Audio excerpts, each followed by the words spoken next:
Apa kabar? Luar biasa. Haleluya, puji Tuhan. Terima kasih ya Mbak Dewi sudah hadir untuk mau berbagi di dalam kehidupan apa yang telah Tuhan Yesus Ya. kerjakan di dalam hidup Anda. Pada malam hari ini teman-teman sudah menunggu kita untuk Mbak Dewi bisa bersaksi supaya setiap kita bisa dikuatkan dan diberkati oleh karena Tuhan Yesus begitu nyata di dalam kehidupan Anda. Oke, Mbak Dewi, waktu dan tempat saya serahkan kepada Mbak Dewi. Silakan Mbak Dewi. Ya. Shalom, terima kasih kepada Pak Pendeta Yusuf Manupul memberikan kesempatan kepada saya untuk bersaksi tentang kasih karunia dari Tuhan Yesus memilih saya untuk menjadi orang yang diselamatkan. Saya bercerita dari waktu ibu saya mengandung, beliau tidak menginginkan kehadiran saya. Di waktu dalam kandungan, saya tuh sering dikasih jamu, diobati, disiksa supaya saya tuh gugur. Tapi puji Tuhan, sampai saat ini saya lahir dengan selamat. Itu karena semua kebaikan Tuhan Yesus yang selalu ada dalam hidup saya. Singkat cerita, pada saat saya masuk TK, saya sering disiksa dengan bapak saya. Saya kadang tuh menangis. Saya nanya dengan ibu saya, apakah saya ini anak tiri, atau anak pulung, atau anak pungut. Tapi saya dipeluk dengan ibu saya sambil menangis, tapi beliau tidak berkata, saya dipeluk, bukan, kamu tuh anak aku. Tapi kenapa bapakku tuh selalu menyiksa aku? Aku enggak kuat, seolah-olah saya ini anak tiri. Bukan, enggak apa-apa, kamu tuh anak aku. Waktu itu saya dihajar bapak saya, hidung saya berdarah-darah. Lalu ibu saya tuh menangis, sudah Pak, sudah cukup. Jangan dihajar terus anakmu nih. Sudah, kata bapak saya. Jadi waktu itu saya menangis dengan mama saya, kenapa ibu tidak menginginkan aku nih lahir di dunia, kata saya dengan kedua orang tua saya ini. Kenapa bapak saya ini sering menyiksa saya? Saya sering menangis, saya sering bertanya kepada beliau, tapi beliau tetap bilang bahwa saya adalah anak dia. Singkat cerita, waktu itu saya masuk SD sampai melanjutkan perjalanan ke kelas 6. Saya tidak mengalami kasih sayang kepada kedua orang tua saya. Saya menangis selalu, ya Allah, kata saya, kenapa saya tidak seperti teman saya yang lain yang mendapatkan kasih sayang dari seorang ibu dan bapak? Kenapa aku nih selalu disiksa, ya Allah, kata saya sambil menangis. Singkat cerita, sampai saya sudah kelas 6 lulus, mau masuk SMP, saya cari sekolahan, saya sekolah di SMP PGRI 2 Pagu di Kediri. Lalu setiap berangkat sekolah, orang tua saya tidak pernah mau mengantarkan saya. Akhirnya saya cari tumpangan ke sana kemari, cari orang supaya saya bisa sekolah, bisa tiba di sekolahan. Saya selalu terlambat sekolah karena saya tidak mempunyai kendaraan sendiri, karena bapak saya tidak mau saya itu sekolah. Jadi saya selalu cari tumpangan. Setiap pagi ini susah, saya sering dimarahi bu guru, saya sering disetrap waktu itu, saya dipukul pakai penghapus, saya sering dimarahin. Jadi kata guru saya, kenapa kamu ini sering terlambat sekolah? Apa kamu ini bangun siang? Enggak Bu, saya ini enggak punya kendaraan. Saya ini harus cari tumpangan terus ke sana kemari Bu. Jadi saya ini maaf, saya sering terlambat, kata saya. Waktu itu saya minta pembayaran SPP ke orang tua saya. Orang tua saya tidak memberi, padahal waktu itu orang tua saya banyak uang. Tapi beliau tidak mau ngasih saya. Akhirnya saya cari pekerjaan di rumah tetangga saya. Saya ikut seorang marinir, waktu itu gaji 15.000. Saya pakai untuk biaya saya sekolah sampai saya SMP lulus. Itu semua karena Tuhan luar biasa dalam diri saya, makanya saya ada saat ini. Singkat cerita, saya mau melanjutkan lagi ke SMK. Saya nyari sekolahan di SMK, saya keliling. Teman saya bilang, Dewi kita daftar ke SMK Doho. Kata saya ke Mbak Wit, saya tidak punya cukup uang untuk daftar ke SMK Doho karena SMA Doho itu SMK yang bagus, kata saya. Mungkin saya akan melanjutkan ke SMK Brawijaya, kata saya. Waktu pendaftaran waktu itu 1 juta, saya pulang ke rumah, Bapak, saya sudah daftar nih Pak ke SMK Surabaya, tapi saya ini diterima. Kayak apa Pak pendaftaran saya ini 1 juta, tapi saya tidak punya uang, kata bapak saya, padahal bapak saya itu punya uang. Nggak usah, kamu nggak usah sekolah. Ngapain kamu tuh sekolah, nanti itu juga di dapur, kata orang tua saya. Enggak Pak, aku ini pengen sekolah, kata saya. Waktu itu teman saya datang ke rumah, Wi, ayo kita melakukan pendaftaran ulang. Kita ini harus pembayaran hari ini ya, Mbak Wit sendirian aja. Saya tidak disetujui dengan kedua orang tua saya. Padahal waktu itu orang tua saya berkelimpahan duit, banyak uang, tapi tidak mau memberi. Itulah saya tuh menangis. Teman saya sekolah, mendaftarkan sekolah. Waktu itu, lalu saya tuh menangis di belakang rumah. Datanglah mbah saya, Wi, kenapa kamu nih tidak sekolah? Sedangkan kamu nih harus sekolah seumur kamu nih. Iya mbah, bapak saya tidak mengasih uang pendaftaran 1 juta. Saya tidak punya uang, kata saya. Nah, kebetulan waktu itu tetangga saya, ada bapak-bapak yang mau menolong saya untuk membiayai saya sekolah. Saya disuruh ke rumah mbah saya. Kata mbah saya, nanti sore kamu kutunggu di rumah aku. Kamu ketemu orang yang menyekolahkan kamu. Ya, saya siap, kata saya. Datanglah saya main ke rumah mbah itu untuk menemui bapak yang ingin menolong saya. Waktu itu saya ditanya, kenapa Dewi tidak sekolah SMK? Tidak bapak, bapak saya tidak mau ngasih uang pendaftaran. Enggak bisa, kamu harus sekolah seumuran kamu nih, kamu harus sekolah SMK supaya kamu nanti dapat pekerjaan yang enak, kata dia. Saya enggak punya uang Pak, untuk apa? Buat bayarnya, kata saya. Nah, kamu mau enggak kerja sama saya, kata bapak itu, jadi tukang setrika di rumah, masak, ngasuh anaknya. Iya, saya siap asalkan saya dikasih uang 1 juta untuk pendaftaran. Oke, kata bapak itu, saya dikasihlah uang. Besok harinya saya tuh ke sekolahan untuk melakukan pendaftaran ulang 1 juta sampai saya bisa sekolah. Tapi bapak ini tujuannya lain. Saya harus dijadikan istrinya karena istri beliau waktu itu depresi, hilang ingatan. Nyatanya bapak itu mau menginginkan saya sebagai istri dan saya diajak nikah siri. Saya tidak mau, saya melarikan diri. Saya tidak mau bapak, saya pengen sekolah. Kalau memang bapak sudah tidak mau membiayai saya lebih baik putus sekolah dan saya berhenti, kata saya. Itu sudah 2 tahun saya dikasih dengan beliau dan saya digaji dengan beliau sampai saya bisa sekolah. Akhirnya sampai kelas 2, mau naik ke kelas 3, waktu itu saya sudah tidak dipakai bapak ini dan saya tidak mau untuk nikah siri. Akhirnya bapak ini tidak mau membiayai saya lagi. Waktu kenaikan kelas 3 mau catur bulan pertama, saya ini SPP nunggak 3 bulan. Waktu itu 3 bulan bagi saya berat, biarpun SPP itu zaman dulu tuh 20.000, tapi saya tidak mampu membayarnya. Jadi singkat cerita, saya putus sekolah, dan akhirnya saya itu tidak sekolah. Teman saya bilang, sayang kamu ini, orang tuamu tidak membantu kamu. Iya, enggak apa-apa, kata saya. Ini mungkin sudah jalan dan nasib saya supaya saya tidak sekolah. Tapi waktu itu saya sering malam minggu, saya sering keluar malam dengan teman-teman saya nih. Saya pusing, saya pergi ke dukun, nyari dukun. Saya datangi dukun satu, ke dukun yang lain. Kenapa hidup saya seperti ini, kata saya. Apakah ini bukan orang tua saya? Saya datang ke rumah dukun-dukun tuh menanyakan, apakah aku ini anak tiri atau gimana? Kata dukun ini bukan, kamu ini anak yang sah, katanya. Jadi kamu harus mandi kembang. Saya lakukan semua itu, mandi kembang, makan kembang kantil, segala macam, supaya saya ini dikasih dan disayangi orang tua saya.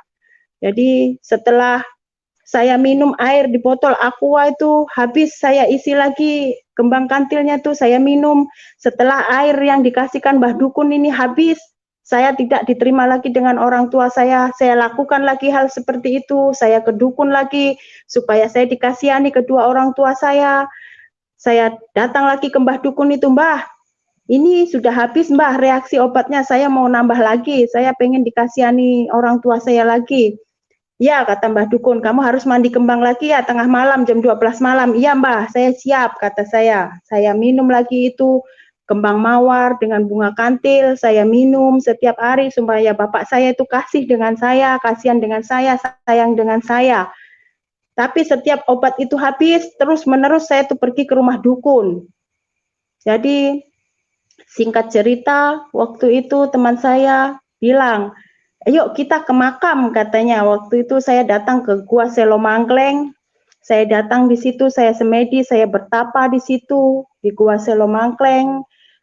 Saya ingin punya pegangan, kata saya pingin supaya saya itu disayang kedua orang tua saya bermalam di situ, saya menangis, saya menyembah di situ, menyembah gua, menyembah batu, kata teman saya, ini ada air, kamu datang ke sini supaya orang tua kamu tuh kasihan, kamu menyembah seperti aku nih, kamu masuk ke dalam gunung ini, saya masuk ke dalam situ, saya pulang, memang kedua orang tua saya tuh sayang kepada saya, tapi itu pun cuma jarak 1 minggu. Waktu itu teman saya bilang, kamu seperti ini terus, iya, kamu mau ndak hidup nyaman, kata teman saya, iya, saya mau hidup nyaman. Kalau kamu mau hidup nyaman, kita pergi ke daerah Malang, kita ke Gunung Kawi, kata teman saya. Oke, kata saya. Terus di sana ngapain, kata saya. Nah, di situ nanti kita datang, ada makam, kita harus membeli sesajen, kata teman saya. Ya, nanti hidupku bisa kaya enggak? Bisa, kata teman saya. Nanti hidupmu tuh kaya, pasti kamu disukai dengan orang tua kamu kalau kamu banyak uang.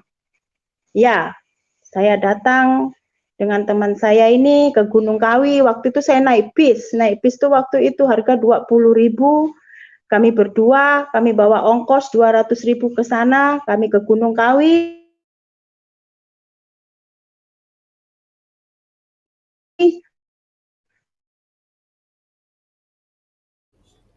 Tunggu.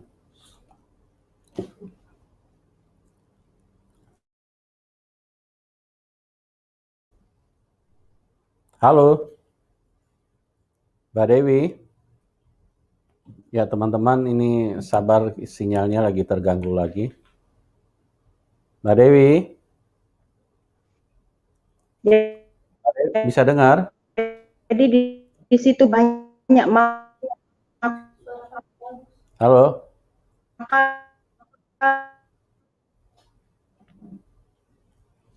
Mbak Dewi bisa dengar?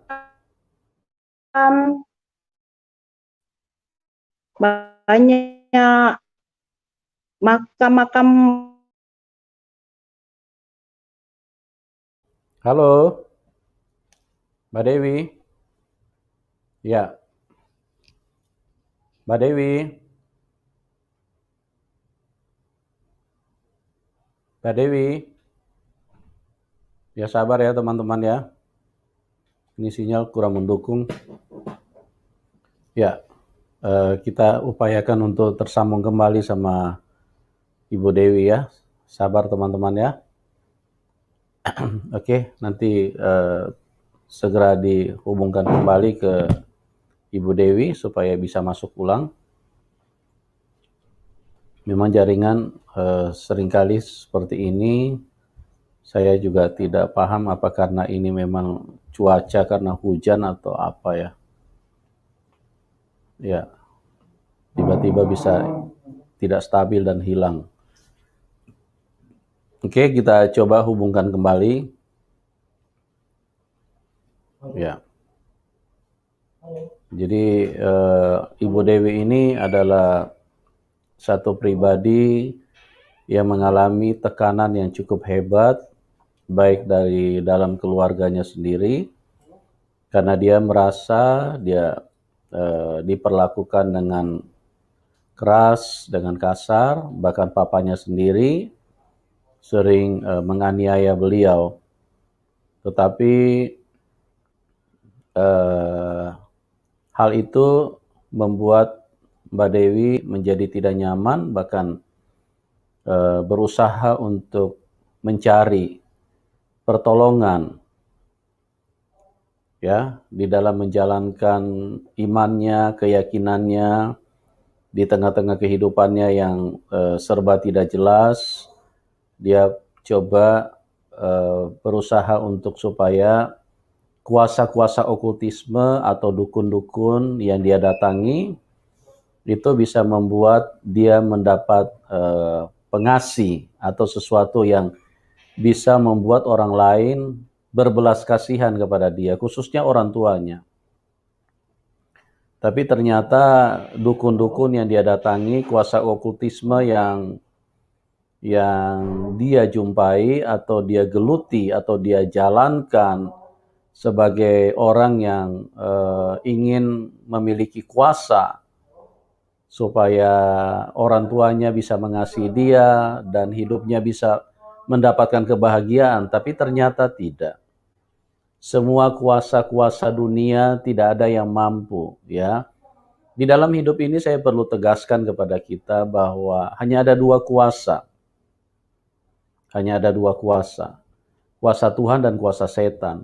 Kalau kita tidak berjumpa dengan Tuhan yang benar, maka kita akan berjumpa dengan setan tanpa kita sadari, ya. Sekalipun itu mungkin melalui orang pintar, orang bodoh, ya. Banyak orang kan seringkali cari orang pintar atau yang disebut dengan dukun, ya. Itu adalah kuasa-kuasa kegelapan, kuasa setan yang sangat berbahaya. Nah, apa yang terjadi? Tadi Ibu Dewi sudah menyatakan bahwa tidak mengubahkan, orang tuanya tetap saja terus memperlakukan beliau dengan kasar, dengan keras. Dan beliau semakin tersiksa, ya. Bahkan di dalam perjalanan hidupnya seringkali dia dimanfaatkan oleh laki-laki hidung belang beberapa kali. Ya, nanti kita akan dengarkan, kita lagi coba hubungkan supaya Ibu Dewi bisa tersambung kembali dengan kita. Ya, tim tolong segera dihubungkan lagi karena Ibu Dewi lagi cari posisi ya supaya sinyalnya bisa jelas ya. Ya teman-teman, memang begitulah produk-produk yang ada sekarang ini, produk dunia, semua tidak ada yang pasti ya. Yang pasti itu hanya Tuhan Yesus. Kalau Tuhan Yesus itu tidak ada yang berubah. Ibrani 13 ayat 8 menyatakan Tuhan Yesus tetap sama. Kemarin, hari ini, dan hari esok, dan seterusnya. Dia tidak pernah berubah. Kuasanya, kasihnya. Tapi kalau dunia, produk-produk dunia ini sebentar-sebentar berubah. Ya, kita akan coba kembali hubungkan karena Ibu Dewi lagi coba mencari posisi supaya sinyalnya bisa menjadi jelas. Beberapa kali Ibu Dewi jatuh ke tangan laki-laki hidung belang, ya, yang artinya memanfaatkan keremajaannya dia pada waktu itu, ya, di usia yang masih muda, karena situasi yang begitu menekan. Dia tidak punya jalan keluar. Imannya tidak membuat dia bisa melihat terang. Tetapi disitulah Tuhan Yesus adalah Tuhan yang baik, Tuhan yang berkuasa, sehingga Tuhan Yesus pada waktu itu datang dan menjumpai Ibu Dewi dan memberikan jamahan, pertolongan, mujizat, sehingga beliau mengalami hal yang luar biasa, ya, mengalami berkat yang luar biasa. Oke, kita sambungkan kembali sama Ibu Dewi. Ibu Dewi bisa dengar saya? Ya, bisa Pak. Ya, oke, Ibu. Ya, kameranya bisa ya, oke. Kameranya dituruni sedikit ya, Bu, biar simetris, biar sejajar dengan posisi Ibu. Kameranya dituruni sedikit. Oke. Diturunin. Oke. Ya, ya, ya, oke. Sudah, Bu, sudah, cukup. Kelewatan. Ya, oke, oke, oke. Oke. Ke kanan sedikit, Ibu. Posisi duduknya ke kanan sedikit. Ibu Dewi ke kanan sedikit. Oke. Ya, udah. Silakan Bu dilanjutkan, Bu. Ya, terima kasih Pak. Maaf jaringannya jelek. Ya, ya, Waktu itu silakan. saya ke Gunung Kawi. Ya, waktu itu saya ke Gunung Kawi, saya melakukan ritual di situ supaya saya disayangi dengan kedua orang tua saya. Saya melakukan sesajen di situ karena saya dibenci dengan kedua orang tua saya. Saya melakukan ritual di Gunung Kawi selama 1 minggu. Saya tinggal di Kawi dengan para kuncennya. Saya disuruh membeli sesajen dengan harga 329. Saya melakukan tumpeng di dalam pemakaman. Waktu itu antrian panjang, saya antrian nomor 3. Dan waktu itu dapat panggilan saya suruh masuk ke makam. Di makam itu saya melakukan ritual, saya dimandiin kembang, saya disuruh minum bunga, saya minum, saya makan kemenyan, saya ditaburi balat dengan dupa. Saya lakukan semua karena saya pengen membahagiakan kedua orang tua saya. Waktu itu giliran saya tiba ritual, datang saya di makam, dibakari kepala saya dengan kemenyan, dibakari dengan dupa, dikelilingi 7 kali. Kata Pak Kuncen, kamu diam di sini, kamu bersemedi di sini, kamu tapa di sini, apa yang kamu inginkan, kamu utarakan, kamu ucapkan, kamu nanti pasti hidup berkelimpahan harta dan banyak uang. Saya lakukan itu, habis itu saya makanlah sesajen itu dengan ayam kampung, saya makan, saya bawa lagi keluar, kata Bapak Kuncen, jangan pulang dulu. Saya disuruh ngelilingi 7 kali ruangan itu, saya disuruh nyembah batu, saya sembah, saya disuruh nyembah pohon, saya sembah, itu saya melingkari 7 kali dan 7 kelilingan, supaya saya tuh dapat rezeki, dapat duit yang banyak. Waktu sudah sampai berlalu di situ 1 minggu, saya suruh pulang. Dewi, kamu harus pulang. Ya, saya pulang. Kamu bawa ini, saya dibawai kopi dari Kawi, saya dikasih bungkus warna merah dengan warna kuning, katanya harus dipaku di dalam kamar saya, supaya saya mendapat berkat yang berkelimpahan, saya mendapat rezeki yang banyak. Saya turuti dengan kuncen ini, saya tiap malam jam 12, setiap malam Jumat, saya melakukan ritual. Saya melakukan ritual di depan rumah saya membakar dupa, saya injak bumi 3 kali, saya menyebut dengan eyang yang menjaga saya di kampung saya. Singkat cerita, waktu itu saya didatangi dengan makhluk berupa kelelawar. Jadi waktu itu saya nanya dengan tetangga saya, apakah ini, kata saya, kenapa dia mengelilingi depan rumah saya? Tidak apa-apa, itu yang menolong kamu, kamu kan kemarin dari Kawi, katanya. Itu yang mau ngasih kamu rezeki. Oh iya kah? Ya. Waktu itu saya terus gelisah dan saya ketakutan setiap malam. Saya merasa dihantui dengan hantu-hantu itu, semakin hari semakin mendatangi saya gelisah tiap malam, tidak bisa tidur. Waktu itu saya nelpon ke kuncen saya, Pak, kenapa saya seperti ini? Kenapa saya merasa ketakutan? Kenapa saya, Pak? Kata saya, enggak apa-apa, nanti kalau ada seorang kakek-kakek datang, minta minum kopi, tolong kamu kasih. Itulah yang nanti akan memberikan uang sama kamu, kata Bapak Kuncen. Waktu berjalan sampai 3 bulan saya tunggu, saya tidak dapat rezeki, tidak dapat berkat, tidak dapat uang, pokoknya tidak dapat apa-apa. Kata saya, Pak, saya telepon lagi, kenapa? Saya sudah bayar mahal, tapi kenapa saya belum merasakan semua kenikmatan yang apa yang saya beli, kata saya. Gimana sih Pak Kuncen nih? Kata Pak Kuncen, sabar dulu, belum waktunya, nanti tunggu setahun, kata Kuncen.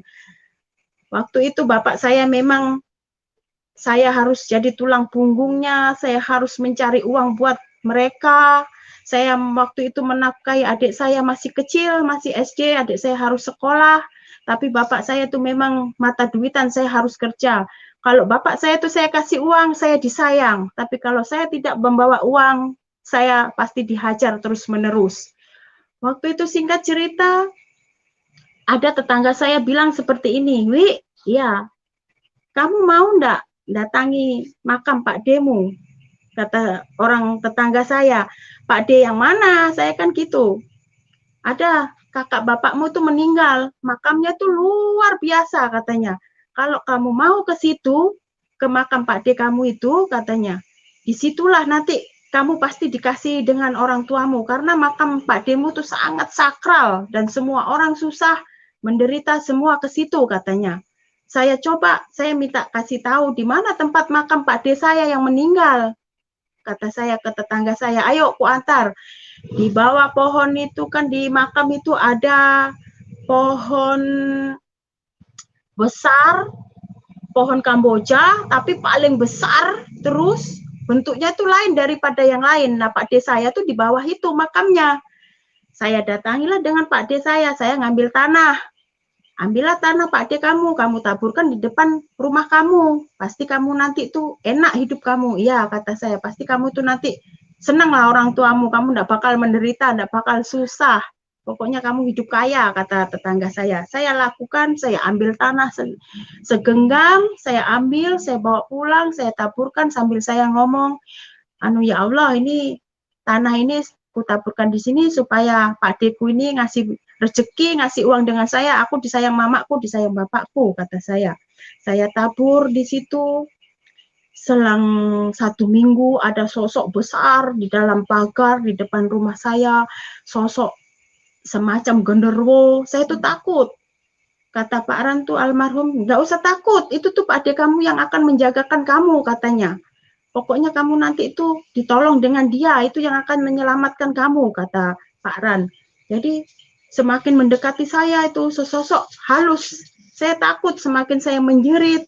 Apa ini, kata saya, Pak D, kenapa sampai ini menjadi besar? Kalau memang sampai ini Pak D saya, kata saya, tolong jagakan aku, lindungi aku kasih uang supaya bapakku tuh senang, sayang sama aku, supaya aku ini tidak menderita, tidak kere seperti ini, kata saya. Tidak susah, selalu susah. Jadi waktu itu, singkat cerita, saya sudah rusak, saya sudah frustasi, bapak, ibu saya, keluarga bapak saya tidak suka saya, membenci saya, semuanya pokoknya tidak mau nerima saya. Akhirnya saya tuh merantau ke Surabaya.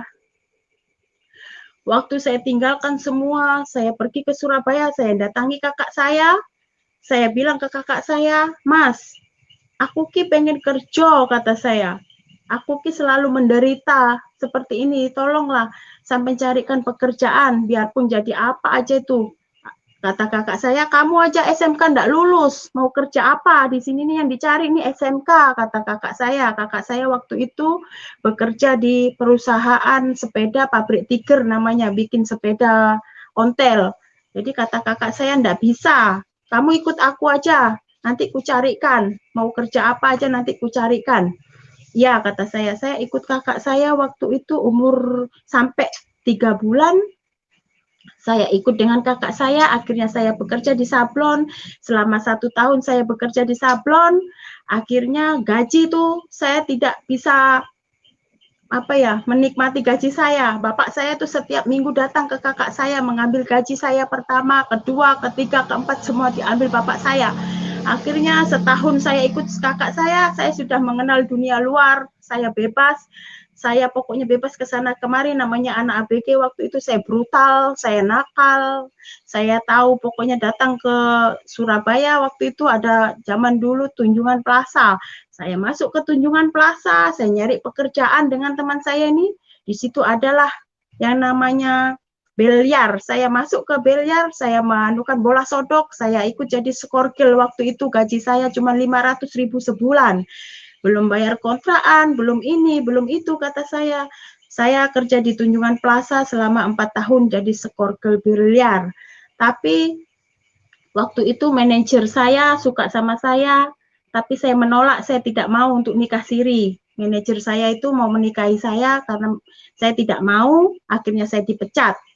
Jadi saya tuh frustasi, saya tuh bingung mau lari kemana dengan keadaan saya seperti ini. Jadi bapak saya tuh pun setiap bulan, setiap minggu nanya ke kakak saya, kemana adikmu nih, kenapa enggak pulang, kenapa enggak ngirim uang, kata kakak saya. Jadi pokoknya saya dari kecil sampai saya ABG, saya dewasa, saya tidak mengalami kasih sayang ke dua orang tua saya.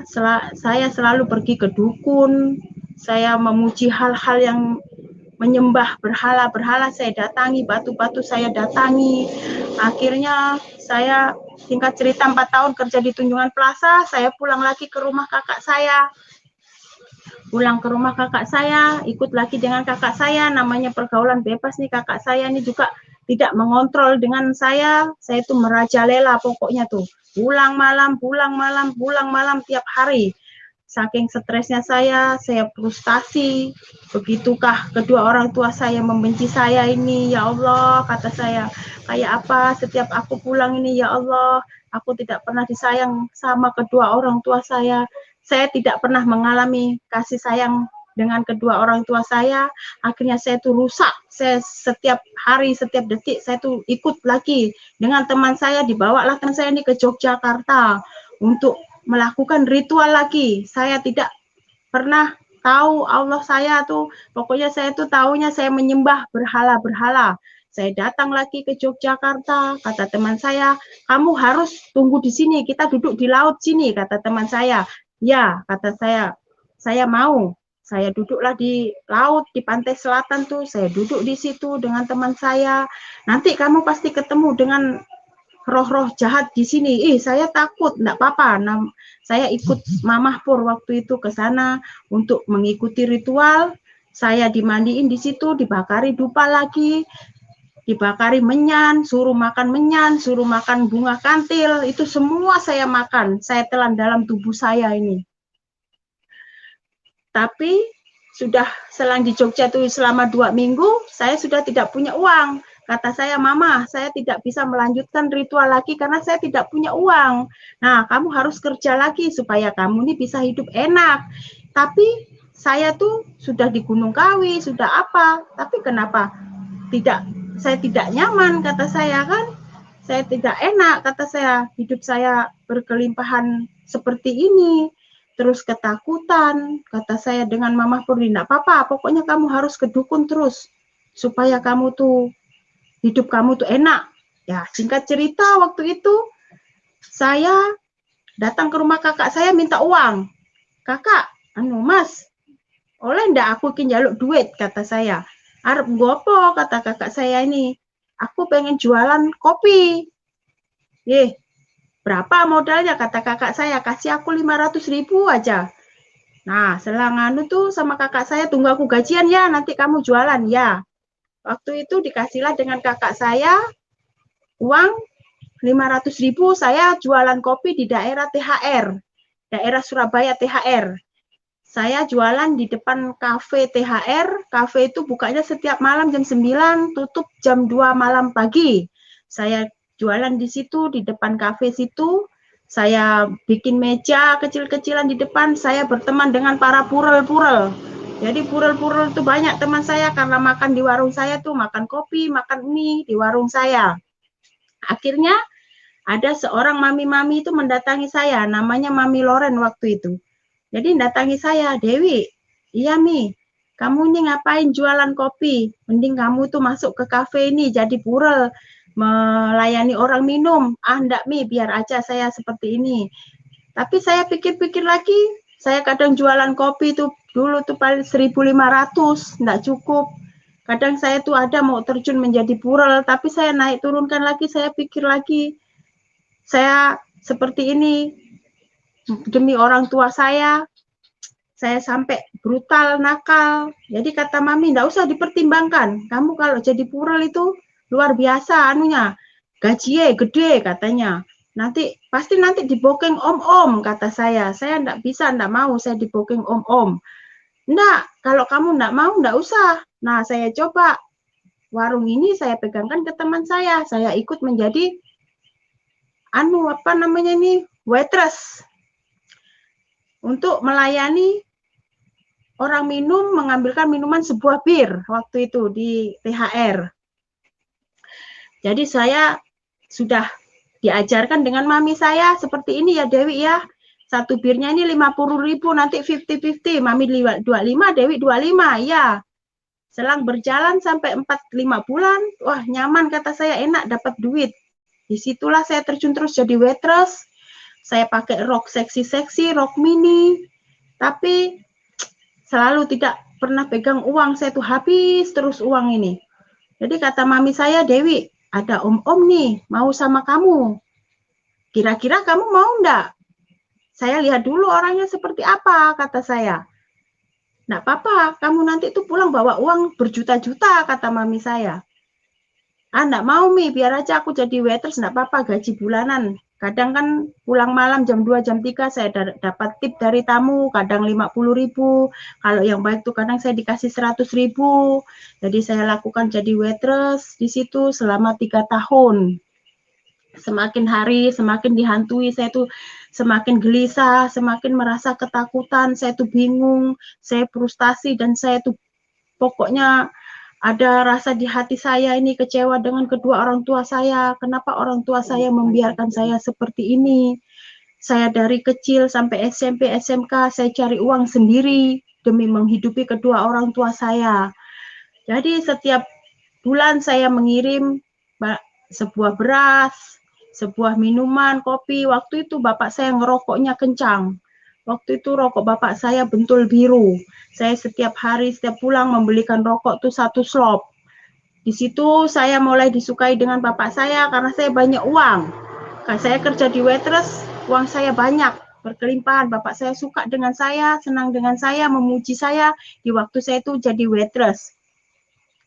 Jadi waktu itu singkat cerita, saya kenalan dengan orang dinas perhubungan. Orang dinas perhubungan nih orang darah biru, sedangkan saya orang miskin. Jadi kata orang dinas perhubungan, Dek, kamu maukah pacaran sama aku, tapi kamu harus keluar dari kafe ini, kamu kutolong, kamu kunikah. Kalau memang sampean serius dengan saya siap, kata saya. Ya, kata orang dinas perhubungan ini. Saya diambil, saya ditebus dengan mami saya mengundurkan diri secara baik-baik dengan mami saya, dan saya tidak bekerja lagi jadi waitress. Akhirnya saya tuh ikut dengan orang dinas perhubungan, saya disewakan sebuah kos-kosan. Ternyata saya dikenalkan dengan kedua orang tua saya. Ternyata saya dibawa ke rumah orang tua dia, ternyata orang tua dia itu tidak mau terima saya karena saya orang miskin. Singkat cerita, saya frustasi. Saya main ke Perak karena sudah berjalan setahun saya dengan orang dinas perhubungan ini tidak direstui, tidak diizinkan saya nikah. Saya lari ke Perak, melamun di tengah lautan itu sambil duduk, melamun. Saya nanya dengan seorang bapak polisi, kata saya, Pak polisi, itu ada kapal sandar, kapal itu mau tujuan kemana? Kata saya. Kata Pak polisi bilang, itu mau ke Sampit, Dek, nanti jam 11 malam, katanya. Adik emang mau kemana? Enggak, Pak, saya cuma nanya, tapi waktu itu uang saya cuma 350.000, sedangkan saya tidak bawa apa-apa di badan, cuma badu di badan dengan sandal jepit. Sandal jepit pun terus busuk. Jadi kata saya sudah frustasi, saya dibenci orang tua saya tidak pernah mendapat kasih sayang orang tua saya, aku ini harus merantau, kata saya. Nggak tahu tujuan saya ini kemana, pokoknya aku harus merantau, aku harus meninggalkan kampung ini, aku harus meninggalkan Surabaya, aku harus meninggalkan Kediri, aku harus meninggalkan kedua orang tuaku, aku harus meninggalkan keluargaku, kata saya. Supaya saya hidup tidak penuh dengan kesedihan, penyiksaan, kata saya harus berangkat malam ini, biarpun ada uang di tangan saya cuma 350.000, kata saya. Waktu itu kata Pak polisi, Adek, jangan dulu, Dek. Kalau bisa jangan pergi dulu, kamu di sini aja. Kamu ini masih remaja, masih stabil, aturan kamu tuh enggak usah jauh-jauh, apalagi di Kalimantan ini, Dek. Keras, kamu ini enggak tahu di sana tuh orang Dayak apa segala macam nih, orangnya tuh makan orang, katanya. waktu itu. Nah, waktu itu, masa Pak? Iya, kamu sudah pernah ke sana belum? Belum, kata saya. Oh iya kah? Iya. Jadi waktu itu saya tetap nekat. Saya harus pergi Pak. Saya harus pergi, kata saya. Nah, harga tiket saya tanya. Waktu itu 120.000, saya belikan tiket. Saya sampai menunggu jam 11 malam. Jadi saya tuh duduk melamun, saya mengingat waktu dihajar bapak saya, waktu tidak dikasihani orang tua saya, waktu saya pergi ke Kawi, saya ritual ke dukun-dukun, saya mengalami rasa ketakutan, rasa dihantui terus dengan setan. Jadi saya tuh melamun, saya harus merantau. Siapa tahu saya merantau ini, saya dapat hidup yang kekal, hidup yang nyaman, hidup yang tidak penuh dengan penderitaan, tidak penuh dengan penyiksaan, kata saya harus berangkat malam ini juga. Singkat cerita, trompet kapal sudah berbunyi, potot. Saya lalu disuruh naik, saya naiklah ke kapal itu. Saya menangis, ya Allah, saya ini di Kalimantan tidak ada yang saya tuju, ya Allah. Sedangkan saya dari kecil sampai saya remaja, sampai saya besar, saya tidak pernah mendapatkan kasih sayang orang tua saya, ya Allah, kata saya. Lebih baik saya itu merantau, biarpun di rantauan saya itu tidak tahu siapa-siapa. Waktu itu datanglah seorang bapak-bapak dengan seorang ibu menghampiri saya. Adek, mau kemana, Dek? Saya mau naik kapal ini, katanya ke Sampit, tapi Sampit ini saya tidak tahu mana yang saya tuju, kata saya. Ikut aku aja, Dek, mau enggak kerja di rumah makan, katanya. Iya Pak, saya mau, supaya saya bisa hidup di rantauan orang, supaya saya bisa makan. Waktu itu ditanya identitas saya, bawa KTP, Dek. Ya, saya bawa. Saya diminta KTP saya tuh, oh ya, pegang aja ya, katanya. Nanti jangan jauh dari saya. Ya, begitu jam 12:30 kapal mulai berjalan sampai di tengah laut, saya tuh menangis. Ya Allah, sebenarnya saya tuh tidak mau meninggalkan orang tua saya, tapi saya tuh tidak sanggup, tidak kuat dengan apa yang telah dilakukan kepada kedua orang tua saya ini. Bapak saya pokoknya sadis, kasar dengan saya, ya Allah. Kenapa aku seperti ini, ya Allah, kata saya. Saya ini menuju Kalimantan, melanjutkan perjalanan, saya tidak ada yang saya tuju. Semoga Allah tuh melindungi saya dan saya tuh dijagakan, kata saya dengan Allah ini. Setiba perjalanan 2 hari, 2 malam, sandarlah di Sampit waktu itu kapal ini. Saya dikasih makan dulu dengan kedua orang ini, saya dikasih minum, saya dikasih baju, saya dibelikan pakaian, dibelikan sepatu, saya disuruh mandi. Kamu mandi dulu, Dek, kita nginap dulu sehari semalam, karena tujuan kita ini masih jauh. Oh iya Kak Pak, iya. Saya masuk, saya mandi. Waktu itu, setelah saya habis makan, kata bapak itu sama ibu itu, ayo Dek, kita naik travel ini, kita menuju ke Parenggean, katanya. Masih jauh Kak Pak? Iya, masih jauh, kata bapak ini. Mumpung ada travel, ya naiklah saya. Waktu sudah nyampe di Parenggean, rupanya saya ini masih dioper lagi dengan orang. Ya Allah, kata saya, Adek tunggu sini ya, nanti ada yang jemput, katanya. Ya Allah, kata saya, aku ini mau dikirim kemana lagi, ya Allah, aku tidak mau, ya Allah, aku ini tidak punya siapa-siapa, kata saya, aku ini gimana nantinya. Jadi kata orang ini, rupanya menjual saya dengan orang yang satu. Saya waktu itu dijual dengan harga 2.500.000. Jadi sesampailah di rumah orang Dayak ini, saya di situ, kata ibu itu, kamu harus mengganti karena aku ini membeli dari orang ini seharga 2.500.000. Iya Kak, kata saya, iya, kamu harus ganti. Saya menangis lagi. Saya masuk kamar, saya dikasih di dalam kamar, ini kamar kamu. Nanti kalau enggak ada baju, enggak ada sandal, enggak ada sabun mandi, kamu bilang dengan saya ya. Iya, kata saya. Tapi saya tuh tidak tahu itu tempat apa.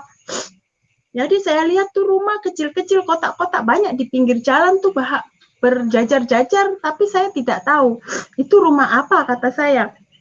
Jadi ada teman yang satu kamar dengan saya bilang, kamu ini loh, kenapa kamu masuk di sini? Kamu ini masih muda, kata teman yang sebelah. Emang ini tempat apa sih, Mbak? Kata saya. Kamu ini loh dijual di sini nih. Kamu tuh tadi tuh germo, Kata saya, germo, iya. Kamu tuh dijual dengan harga yang berapa tadi? Saya tidak tahu karena tidak ada pemberitahuan dari awal, kata saya.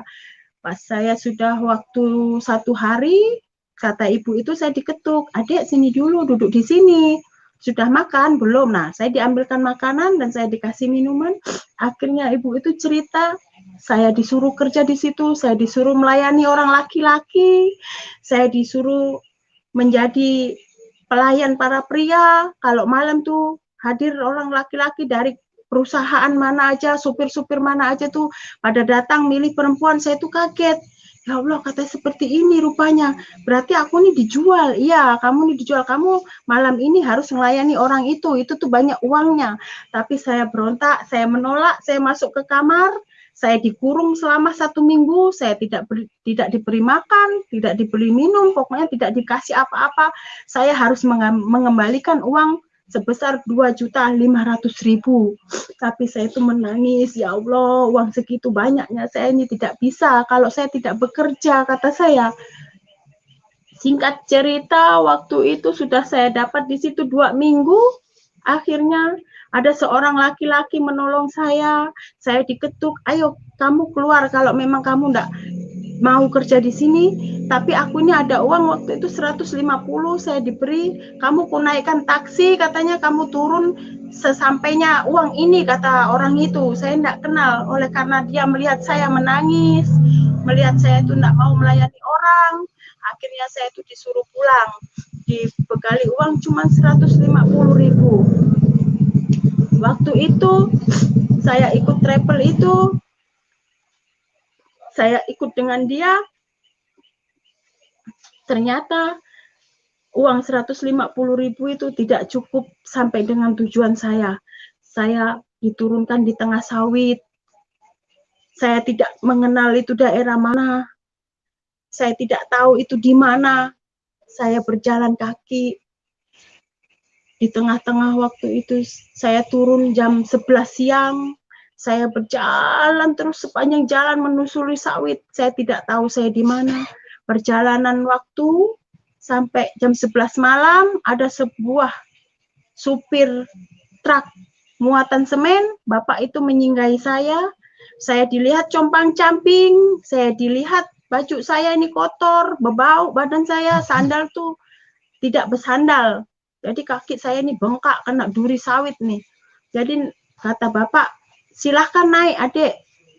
Kamu nih malam-malam mau kemana? Kata saya tidak tahu Pak yang saya tuju. Nah, di sini nih rawan katanya. Kamu naik ke sini.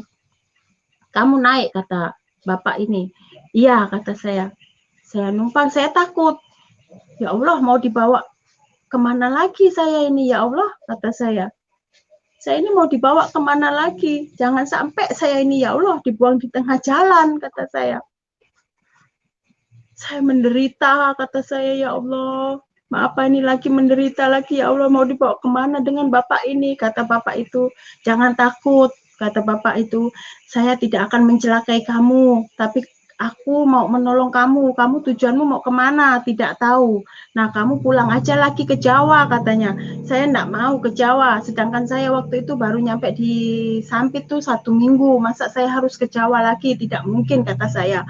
Udahlah Pak De, saya turunkan di mana aja, saya mau, kata saya. Kata Pak De, ya nanti saya titip di pos satpam, kata Pak De. Di pos satpam itu kami berangkat jam 11 malam, sampai di kilometer 115 itu jam 3 subuh. Jam 3 subuh portal perusahaan ini belum dibuka. Akhirnya bapak itu mengetuk satpam dan menitipkan saya di situ. Kata Pak De, aku nitip ini ponaanku ini mau ke Jawa. Nah besok itu kan banyak mobil tangki CPO ini masuk katanya.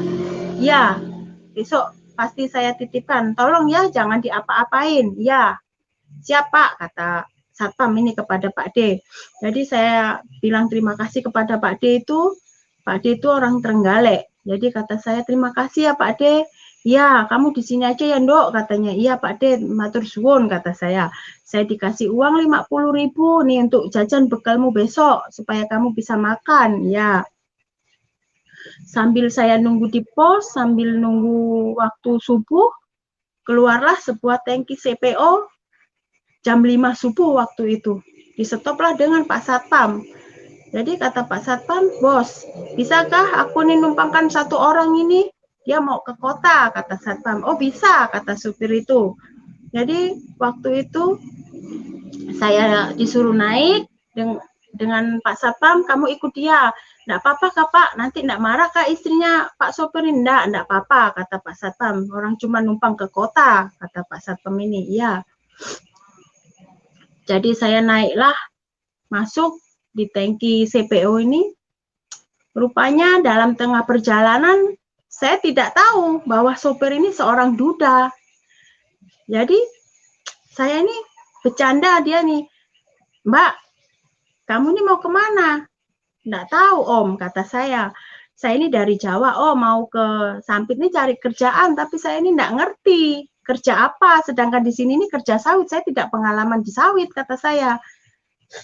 Oh iya kah, kata Om yang sopir tangki ini.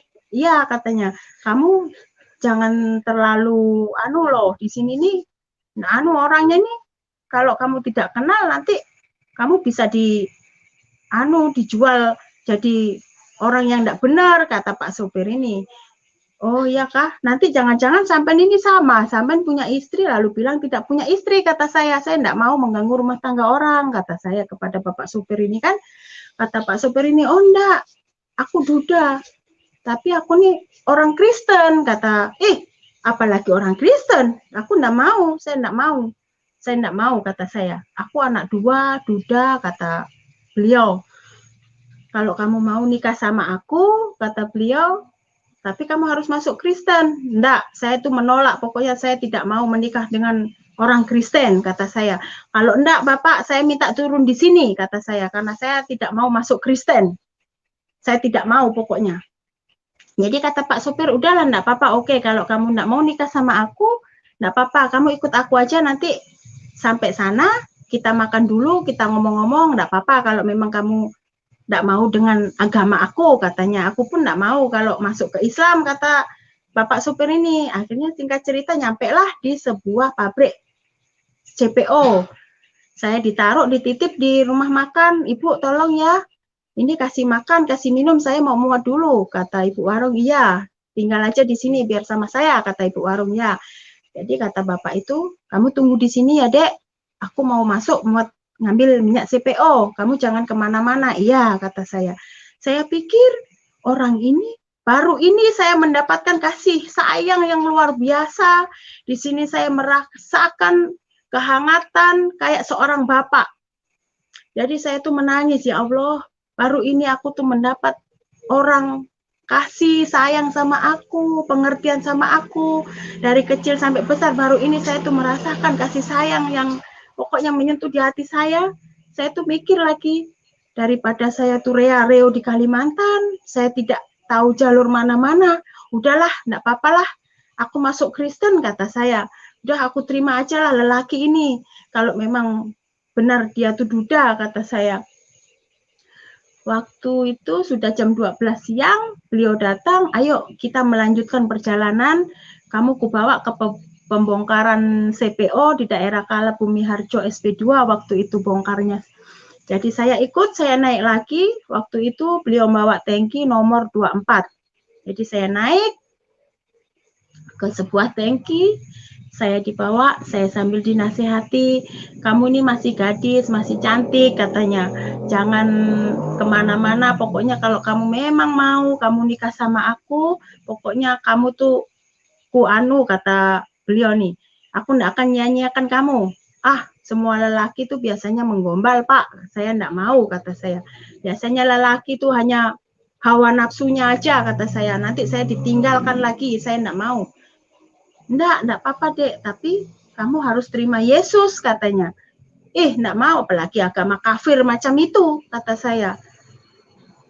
Terus sambil ketawa, sambil kami ini bercanda, akhirnya nyampe lah di sebuah pembongkaran CPO ini. Saya disuruh nunggu di depan pos satpam, saya tunggu di situ.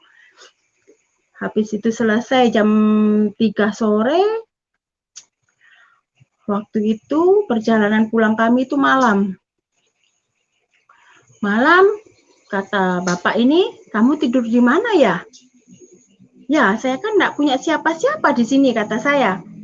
Udah, kamu masuk ke mes aja ya, tapi kamu nanti nunggu di pos satpam. Soalnya mes ini tidak bisa kalau orang belum nikah nih jadi satu, kata bapak supir ini. Jadi nanti kamu kujemput. Oh, iya Pak, enggak apa-apa, kata saya. Jadi saya sambil mikir, enggak apa-apalah, oke, aku masuk Kristen, ngikuti orang inilah. Itu saya main-main, saya tidak 100%. Saya hanya main-main, hanya coba-coba masuk Kristen itu. Saya buat main-main lah untuk menyelamatkan diri saya, supaya saya itu tidak terjerumus ke hal-hal yang tidak saya inginkan. Saya ikut dengan beliau sampai di rumah makan Asam Baru waktu itu. Turunlah bapak ini, ayo, katanya, kita singgah makan sambil aku ngambil uang, kata bapak ini. Ya, saya turun makan, waktu itu naiklah lagi kami ke mobil, dikasihlah saya tuh uang sebesar 600.000 waktu itu. Saya dikasih dengan bapak sopir ini kamu terima uang ini, kata saya. Di situ saya menangis. Ya Allah, kata saya, baru ini yang saya merasakan. Saya dikasih uang orang, saya diperhatikan orang. Ternyata orang Kristen tuh seperti ini ya, ya Allah, kataku. Kata saya nih, orangnya sabar, lemah lembut, penuh dengan kasih, perhatian dengan saya, kata saya. Tidak semacam waktu saya ini seperti kayak di neraka lah waktu ikut kedua orang tua saya tidak mengalami seperti saya ikut dengan beliau ini. Jadi saya dikasih uang 600 tuh saya menangis. Saya ini bukan cewek nakal, kata saya ngomong dengan dia. Aku tidak meremehkan kamu, kata Pak supir ini. Aku tidak menganggap kamu tuh sebagai orang nakal, karena aku nih pengen kamu menjadi istri saya, katanya. Kamu terima uang ini, kamu atur uang ini, supaya kita bisa hidup, kata Bapak supir ini. Akhirnya sambil saya menangis, terima kasih ya Allah. Apakah memang ini jodoh saya ya Allah? Tapi kenapa aku harus ke Kristen? Sedangkan saya ini tidak mau menjadi orang Kristen ya Allah, kata saya. Akhirnya saya menangis. Bapak supir itu menanya, kenapa adik menangis? Saya cerita, saya lari dari Jawa tuh disiksa kedua orang tua saya brutal, saya datang ke dukun, saya menyembah batu, kata saya. Setelah semua apa yang saya makan, apa yang saya minum, kayak bunga-bunga itu saya minum, begitu habis, begitu hilang, tapi orang semua membenci saya, menyiksa saya, kata saya, dengan bapak supir ini. Tapi semenjak saya ketemu dengan sampean, saya merasakan kasih yang luar biasa dalam hidup saya. Baru ini saya mendapatkan lelaki yang perhatian dengan saya, kata saya. Ya, kamu tapi harus terima Yesus. Tapi aku tidak mau terima Yesus, kata saya. Singkat cerita, nyampailah di pos satpam 115, saya ditaruh di situ, saya dititip di situ, saya ditinggal di situ. Adek jangan kemana-mana, nanti saya jemput. Iya, dijemput jam berapa ya Om, kata saya. Tunggu aja, pokoknya sampai malam tiba aku datang, kata bapak supir ini. Setelah saya dititip di pos satpam, saya ditinggal di situ, saya dititip, Bapak Satpam aku nitip ini ya, nanti ku jemput. Oh ya, siap bos. Masuklah Pak supir ini ke area perusahaan, saya ditinggal di situ, sampainya jam 12 malam, datanglah beliau ini menjemput saya. Jadi kata Bapak ini, ayo naik, kita ke mes. Kita ini sembunyi-sembunyi, kata suami ini, Bapak ini, ya. Jadi saya dibawa, dibonceng, saya masuk ke sawit-sawit, tembus ke sawit-sawit, cari blok itu supaya tidak ketahuan orang. Waktu itu nyampe di mes tuh dia tuh langsung muat lagi, tidaknya di rumah jam 1 malam dia langsung ke PKS ngambil CPO lagi. saya dikasihkan kunci rumah itu, kamu masuk ke sini, kalau kamu lapar, di situ ada beras, ada telur, ada segalanya macam, pokoknya lengkap, kata bapak ini. Iya Pak, terima kasih. Di situ saya menangis. Ya Allah, bapak ini baik sekali. Sekalinya bapak ini bukan pembohong, kata saya. Memang orang ini duda, anak dua, kata saya. Nyatanya di mes ini tidak ada istrinya. Ya Allah, terima kasih. Kalau memang aku harus masuk Kristen, enggak apa-apa. Aku mau, kata saya. Oke, singkat cerita, waktu berjalan sampai pagi, saya sudah di mes itu, ada 1 minggu saya ditinggalkan di mes itu, selama 1 minggu. Jadi kata bapak ini, kamu di sini aja ya, jangan kemana-mana sampai selama 1 minggu. Kita aturlah acara pernikahan kita, kata bapak ini. Aku enggak mau lah, pokoknya saya tinggal di mes itu kan bergaul dengan ibu-ibu tetangga di mes itu. Saya main ke rumah satu, semua orang tuh bilang, kenapa kamu ini mau masuk kafir nih? Kamu nih jadi orang kafir, jadi orang murtad. Ya itu kan Kristen, di sini enggak ada temannya, kenapa kamu mau? Kata ibu-ibu di mes. Saya cuman diam aja, saya enggak jawab waktu itu. Jadi saya pulang ke mes bapak itu, saya dibenci orang di situ kan, karena saya mau nikah dengan dia ini. Jadi kata saya, semua orang membenci saya, tidak mau saya bawa ngomong, tidak mau saya ajak ngobrol, ibu-ibu di mes itu. Jadi saya tuh mendiamkan diri di dalam rumah, tidak keluar. Singkat cerita, suami saya itu datang, bapak ini yang menolong saya ini datang, saya cerita, ibu-ibu di sini nih membenci aku nih tidak boleh masuk ke Kristen, Kristen ini kafir, saya sudah tahu Kristen itu kafir, kata saya. Aku enggak mau lah sama kamu, biarkan aja aku nih pergi, kata saya. Aku mau lari, biarkan aku mau meninggalkan kamu aja lah, kata saya. Dengan bapak ini, jangan dek, kamu harus nikah sama aku. Enggak, aku lari, agama kamu tuh kafir, kamu ini sudah jelek, hitam, saya tidak mau, aku masih muda, kata saya. Jadi waktu itu kata bapak ini, ya udahlah terserahlah, kalau memang adik memang aku ini jelek, hitam, katanya memang aku ini tua, kalau adik memang tidak suka sama aku, oke, aku bebaskan aja lah, daripada aku ini tersiksa menahan orang tidak suka sama aku, kata beliau. Jadi singkat cerita waktu itu, kami itu digerebek lah, ada orang yang tidak suka ngelapor ke perusahaan. Akhirnya perusahaan itu mendatangi kami itu harus menikah. Karena sudah ngumpul 1 minggu di mes ini tidak ada orang yang tahu. Akhirnya ada orang mengadu ke pimpinan bapak ini. Saya dilaporkan, akhirnya harus menikah. Jadi saya merenung. Waktu itu ketiga harinya, saya malam tidur. Jadi bapak ini muat, dek, iya pak, kata saya, kamu ku tinggal lagi ya, soalnya CPO ini malam ini harus dimuati, kata bapak. Terus saya tinggal di sini lagi pak, iya, kamu di sini lagi ya, yalah enggak apa-apa, kata saya. Saya malam, saya rasakan lagi, ya Allah berbeda banget ya orang Kristen tuh, ya Allah, orangnya kasih, lemah lembut, tidak marah-marah, kata saya sayang, selalu menasehati saya. Disitulah saya tuh tersentuh, saya tuh menangis, saya tuh bilang, ya Allah baik banget orang ini, ya Allah, enggak apa-apalah, aku ikhlas masuk Kristen, kata saya. Jam 11 malam, saya mau baring, saya tuh baring, sambil mau tidur waktu itu. Angin datang tuh kencang di dalam kamar saya ini, saya tidak tahu angin apakah ini. Jadi saya tuh bingung, rumah itu terkunci semua. Kenapa angin nih kencang di dalam ruangan saya nih, di dalam kamar nih. Datanglah tiba-tiba cahaya putih, saya tuh tidak bisa melihat sampai saya menangis. Siapa kamu? Saya kira itu waktu yang saya ritual waktu saya di Jawa itu, waktu saya kira tuh setan yang waktu saya dikawin menghantui saya nih. Datang, seluruh badan saya ini terasa dingin sekali. Datang, kepala saya dipegang, beliau bilang, ikutilah kemauan suami kamu, katanya.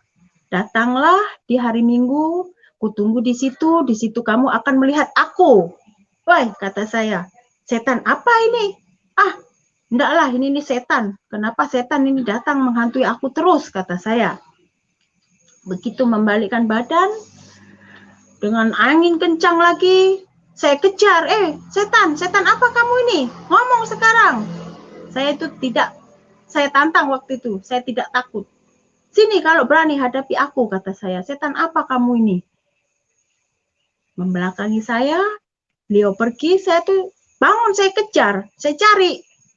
Kemana setan tadi ya? Sudah menghilang, lewat mana ya? Kata saya. Saya larilah keluar, saya buka pintu mes itu, saya main ke tetangga sebelah. Saya tanya dengan Mbak Wit, apa? Kenapa ya orang laki-laki itu datang ke tempat saya, tapi berupa cahaya loh, anginnya kenceng, kata saya. Calon suami kamu tuh orang Dayak tuh peletnya kuat, kata dia. Masa sih Mbak aku ini kena pelet, kata saya. Iyalah, kata Mbak Wit. Nggak mungkin, orang dia tuh cinta kok sama aku, kata siapa, orang Dayak itu ada ilmunya. Nah, waktu itu langsung saya tuh hidupi motor, saya pulang lagi, saya datangi ke PKS. Waktu itu jam malam habis kejadian, saya datangi ke PKS, datangi bapak itu, saya bilang, aku nggak mau sama kamu ini banyak setannya, pokoknya aku besok ikut, aku mau pulang aja lah ke Jawa, kata saya ke bapak itu. Oke, nggak apa-apa, katanya. Ya, kamu pulang ke mes, nanti kamu besok pulang, kata dia. Ya. Di situ saya itu merenung dan saya itu sambil menangis, kata saya. Apakah benarkah ini nih setan? Tapi setan kenapa bisa ngomong? Singkat cerita, hari sudah pagi, saya tidak jadi ikut bapak ini ke pelabuhan. Saya nanya dengan tetangga, di sini ada enggak orang yang suka nyanyi-nyanyi itu loh Mbak, yang nyanyi-nyanyi sorak-sorak itu loh, di mana ya tempatnya? Kata Mbak Wit, apa loh? Itu loh yang orang nyanyi-nyanyi tuh, kalau sembahyangnya tuh, kalau kita ini kan di masjid loh. Oh, wong Kristen tuh kah? Katanya, iya.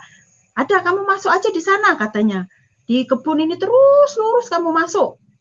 Oh iya kah? Iya. Jadi saya masuk, saya telusuri, saya ketuk rumah Pak Pendetanya ini.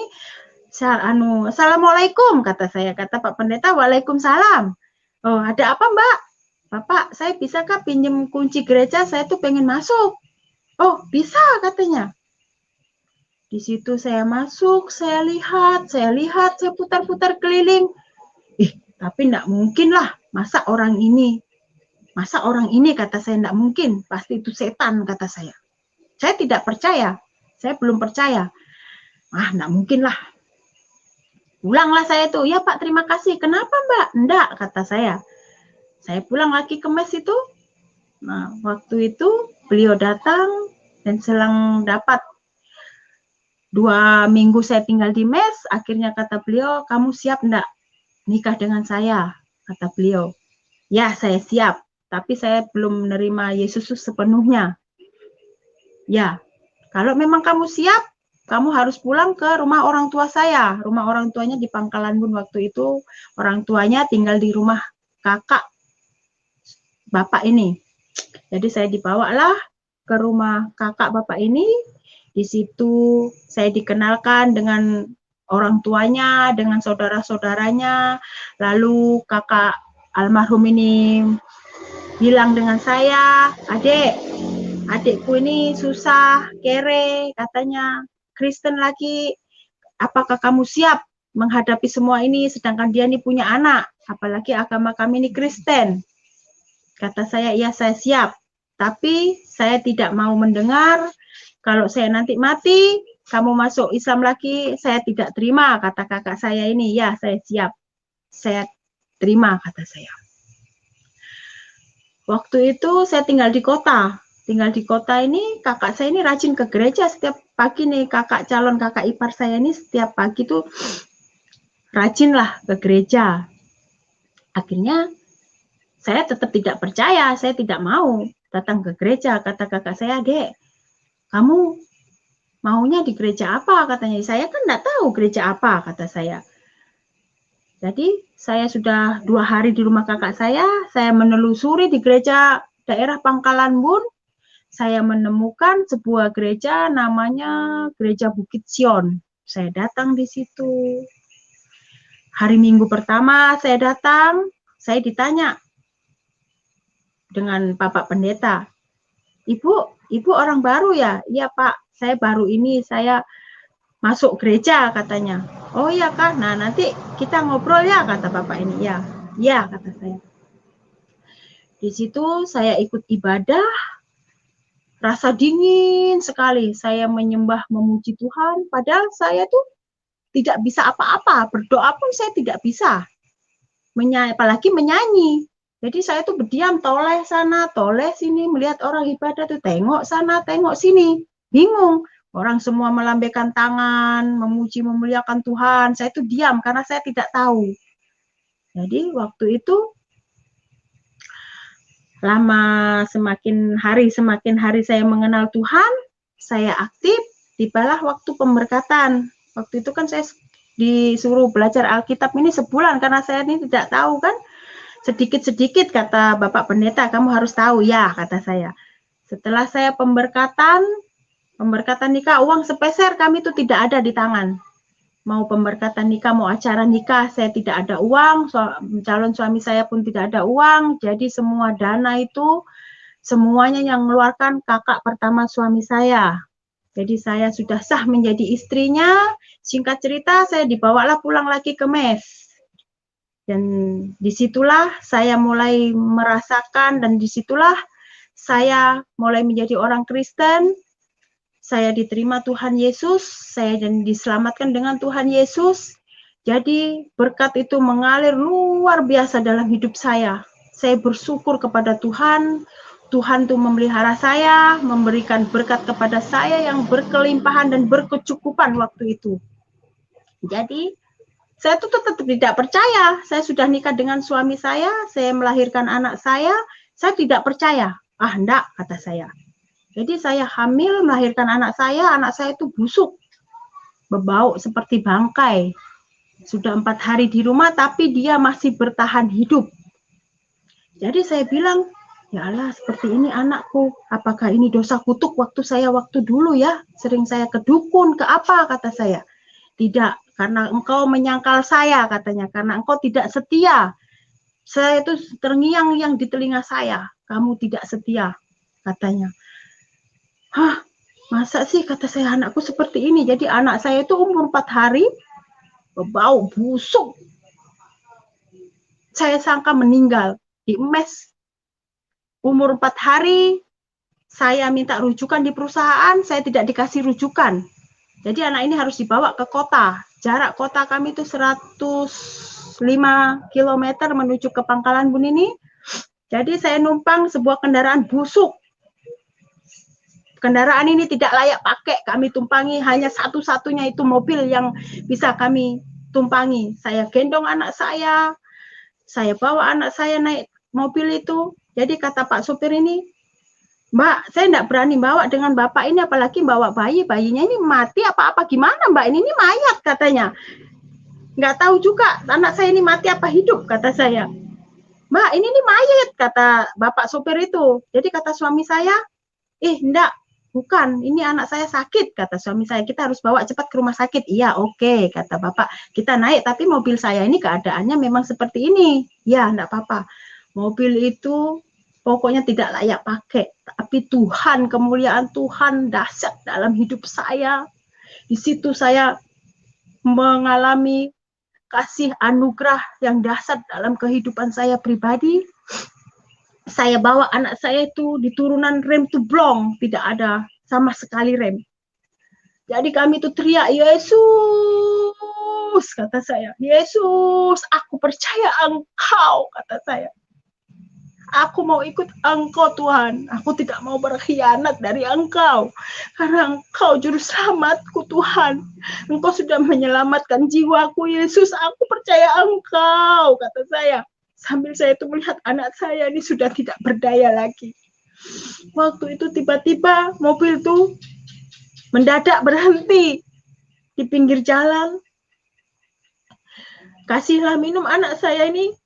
Dipegang suami saya, aduh kayaknya enggak hidup anak kita ini. Saya menangis, Tuhan, jangan ambil anakku, Tuhan.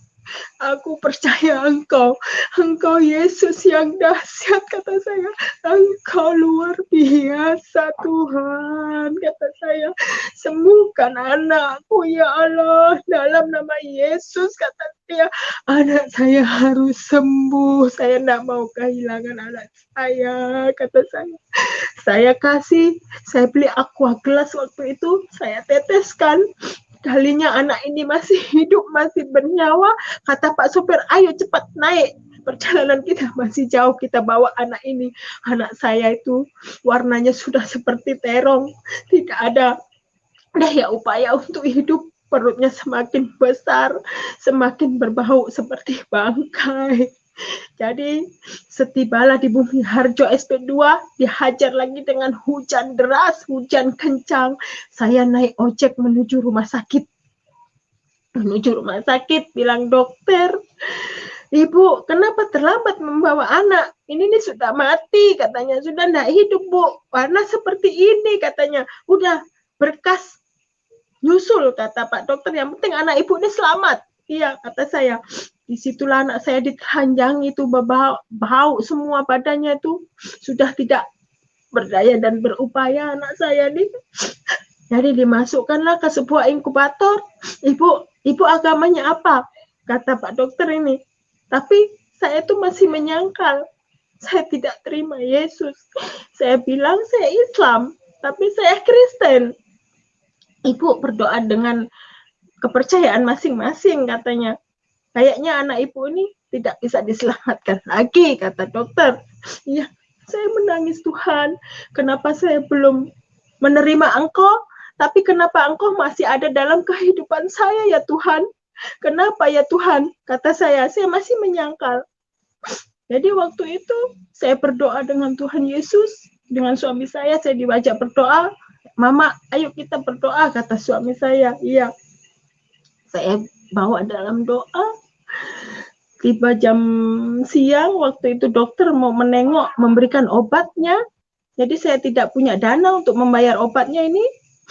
Saya bingung, anak saya tidak dilayani lagi karena saya tidak ada pembiayaannya. Saya berdoa di situ, Tuhan Yesus, tolong sembuhkan anakku ya Tuhan. Saya tidak mau kehilangan anak saya ini, Tuhan, kata saya. Saya yakin dan percaya kuasa-Mu ada dalam kehidupan kami, Tuhan. Kami memang orang miskin, kami tidak punya daya upaya untuk membayar ini, tapi jika memang Kau ada di tangan-Ku, Tuhan, Engkau pasti memberikan berkat yang luar biasa, kata saya, dengan Tuhan Yesus ini. Tiba saatnya saya tuh ke rumah kakak ipar saya, Kak, anakku ini tidak ditolongi dokter, Kak, sedangkan anakku ini sudah parah. Masa? Kata kakak saya, iya yuk kita ke sana. Nah, disitulah kata kakak saya, Dek, kamu terima Yesus dengan lapang dada, karena tangan Yesus, campur tangan Engkau tuh selalu ada dalam hidup kamu. Iya, Kak. Situ saya menangis. Saya minta ampun dengan Tuhan, karena saya sering menyangkal dengan Yesus. Saya tidak bisa terima Yesus, saya tidak setia dengan Yesus, kata saya. Tapi anak saya yang tadinya mati bisa hidup kembali itu karena Yesus luar biasa dalam hidup saya pribadi. Yesus sudah dahsyat. Selang 1 minggu anak saya di inkubator, saya dipanggil dengan dokter. Anak saya pulih dan sehat, bisa dibawa pulang. Disitulah ajaib Tuhan dalam hidup saya, kepribadian saya. Yesus memang luar biasa menolong dalam kehidupan saya. Jadi selang waktu, singkat cerita, anak saya ini sudah besar. Saya tuh datang ke gereja, menangislah. Ada seorang pendeta perempuan menangis. Jadi ditanya dengan pendeta yang satu, kenapa ibu menangis? Ya, saya melihat Ibu Dewi ini banyak roh jahatnya, katanya. Terus ekonominya ini mau hancur, kata Ibu Yeni. Jadi saya tuh, iya Kak Bu, iya Ibu, kita harus menambal perahu yang bolong, kata Ibu, karena Ibu ini akan mengalami kehancuran. Di situ saya memang kurang bersyukur waktu itu dan tidak setia. Saya tuh hanya main-main. Saya hanya main-main dan tidak percaya. Sedangkan saya sudah Kristen. Singkat cerita, saya pulang dari gereja. apa yang dikatakan Bu Yeni itu memang benar. Terjadilah semuanya itu, kami habis-habisan, harta ndak ada, semua ndak ada, semua habis pokoknya. Sehingga cerita saya hamil lagi anak kedua. Saya sampai tidak bisa makan, susah. Karena saya menyangkal terus dengan Tuhan Yesus. Jadi singkat cerita saya hamil lagi anak saya. Waktu itu umur kandungannya 8 bulan. Saya ngandung 8 bulan. Di usianya 8 bulan ini, saya mengalami pembukaan 2. Saya bawa ke bidan. Kata bidan, Bapak tolong disiapkan ya pakaiannya, katanya popok-popoknya. Iya, kata saya. Kata suami saya, nanti saya antar Bu, perkiraan jam berapa? Kata bapak suami saya nih, nanti perkiraan jam 5:30 lahir Pak. Oh ya, ternyata sampai jam 11 malam, anak saya ini tidak mau lahir. Jadi terpaksa malam itu juga saya dirujuklah ke Imanuddin, ke rumah sakit besar lagi di Kota Pangkalan Bun. Jadi di situ langsunglah saya dirangsang, beli obat rangsang itu waktu itu 600.000. Tapi sudah bergerak terus, berjunjung semakin sakit perut, tapi tidak ada pembukaan. Besoknya suami saya dipanggil lagi, Bapak, Ibu ini belum lahiran, kita harus melakukan lagi. Iya, kasih rangsang aja lagi, kata suami saya. Iya, obat diteteskan di lidah saya, semakin mengejolak. Rasa reaksi perut saya ini semakin kencang, semakin kuat. Nah, kata bidan, lapor ke dokter, Pak, Ibu ini mau melahirkan, sudah buka 8. Ya, oke, kita naikkan ke ruang bersalin. Saya dibawa ke lantai atas. Saya dibuka semua pakaian saya di situ karena saya mau melahirkan. Saya naik itu waktu itu jam 5:30 malam, kata dokter nanti jam 9 lahir, kata Pak dokter. Iya. Ditunggu dengan dokter ini sampai jam 9, jam 10. Aduh, Ibu, gimana ya, bapaknya tadi mana, katanya. Nggak tahu, Pak, saya sudah lemas. Terus anak ini tidak bisa dikasih rangsangan lagi, katanya. Anak ini harus dioperasi. Ya Tuhan, kata saya. Saya nggak punya uang waktu itu. Sepeser pun saya tidak pegang uang. Uang itu cuma 3 juta di tangan. Itu kan habis buat nebus semua obat. Jadi dipanggillah suami saya ini. Bapak, tolong Bapak beli materai besok hari ini ya ke depan. Bapak beli benang jahit katanya supaya ibu ini dioperasi. Kata suami saya, Bapak jangan dioperasi, kasih obat rangsang lagi. Tidak bisa, ibu ini sudah lemas, bayi ini sudah banyak masuk cairan, sudah banyak minum cairan ini Pak, nanti salah satu tidak terselamatkan, kata dokter. Biayanya berapa ya Pak kira-kira, kata suami saya ini nanya ke Pak dokter, karena kami nih tidak ada duit waktu itu, tidak pegang uang sama sekali, habis buat nebus obat semua 3 juta itu. Jadi kata Bapak, siapkan 15 juta. Ya Tuhan Yesus, kata saya, aku nih yang kurang setia kepada Engkau, aku sering menyangkal Engkau, Tuhan, apakah Engkau ini masih menolong aku, kata saya. Dalam diri saya, apa Engkau ini masih menolong aku ya Tuhan, kata saya. Aku tidak punya uang di tanganku Tuhan untuk biaya operasi. Suami saya bilang, iya, saya tanda tangan. Tanda tanganlah suami saya dimasukkan ruang bersalin dan anak saya lahir. Kecil bayinya tuh, tidak terlalu besar. Terus waktu berjalan di rumah sakit, selang 1 minggu, dokter ini memanggil, Bapak, Ibu ini sudah pulih, Ibu ini sudah sehat, obat-obatan semua membeli karena saya tidak punya BPJS. Saya tidak mengurus BPJS waktu itu. Saya tidak ada. Jadi kata dokter, Bapak enggak pakai BPJS ya? Saya enggak punya, kata saya dengan Pak dokter. Oh, berarti biaya sendiri ya? Padahal uang enggak ada. Beli obat setiap nebus tuh bisa, tapi untuk menebus 15 juta ini saya tidak ada. Di situ saya menangis, saya bersungkur kepada Tuhan, saya berdoa memanggil Tuhan Yesus. Tuhan, apakah Engkau tuh masih ada di dalam tanganku? Apakah Engkau masih ada dalam kehidupanku ya Tuhan? Engkau tahu. Waktu itu hari Sabtu saya itu harus cabut dan harus keluar dari rumah sakit. Jadi dokter itu nanya, Ibu, bapaknya mana? Bapaknya masih cari uang, Dok, kata saya. Ya, saya tunggu sampai jam 6 sore ya Bu, kalau tidak ada ya terpaksa bayi ini tidak bisa dikeluarkan, tidak boleh dibawa pulang katanya, karena Ibu belum membiayai sebesar 15 juta. Iya kata saya berdoa, saya tidak setia kepada Engkau Tuhan. Apakah Engkau masih mau menolong aku ini Tuhan?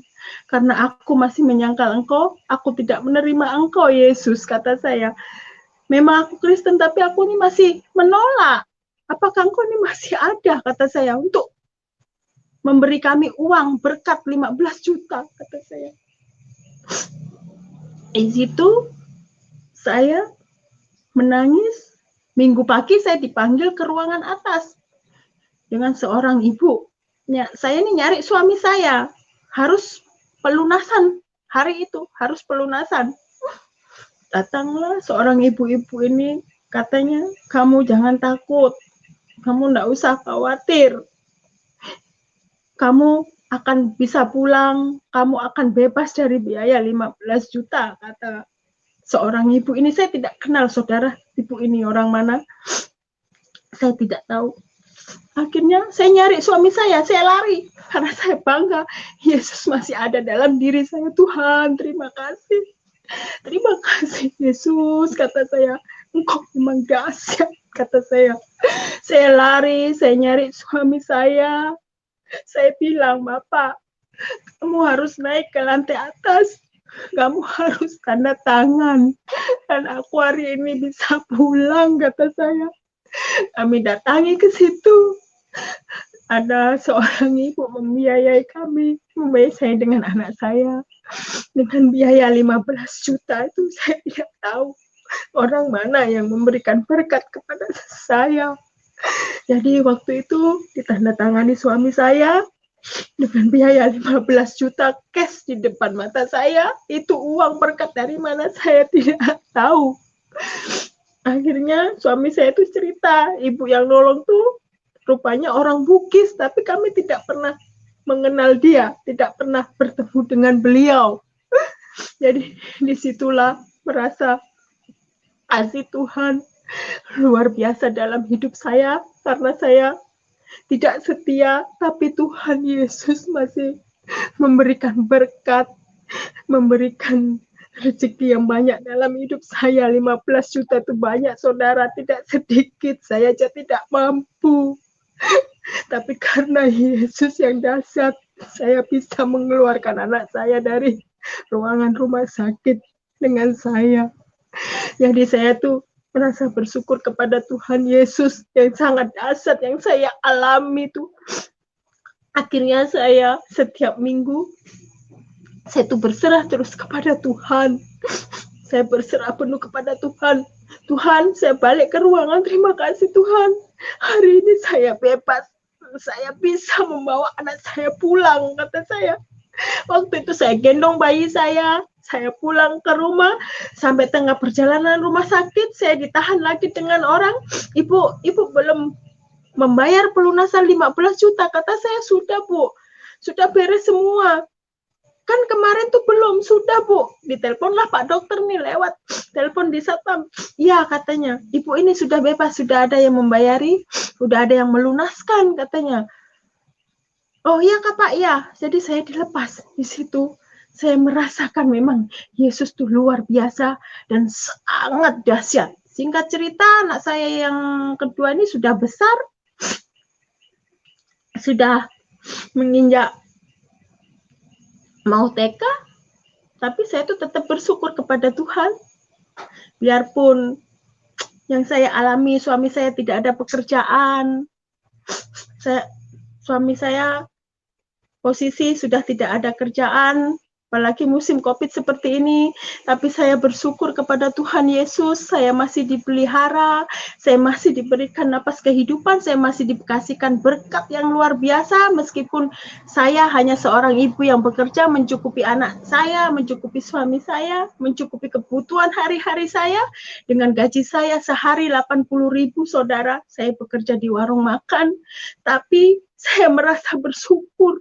Saya merasa tercukupi dengan gaji itu, walaupun gaji 80.000 sampai saat ini, saudara. Itu semua karena kemuliaan Tuhan, karena kebesaran Tuhan Yesus yang masih melihara saya saat ini. Bayangkan gaji 80.000 itu cukup di mana, tapi saya semua itu menerima dan ikhlas menerima berkat itu. Tapi saya tidak kekurangan, saudara. Saya cukup untuk menghidupi keluarga saya. Di situ sekarang saya tidak mau meninggalkan Yesus. Saya setiap minggu saya minta libur dengan warung makan itu. Ibu, saya kalau hari Minggu boleh enggak saya izin untuk ibadah? Iya, enggak apa-apa, Mak Kevin katanya.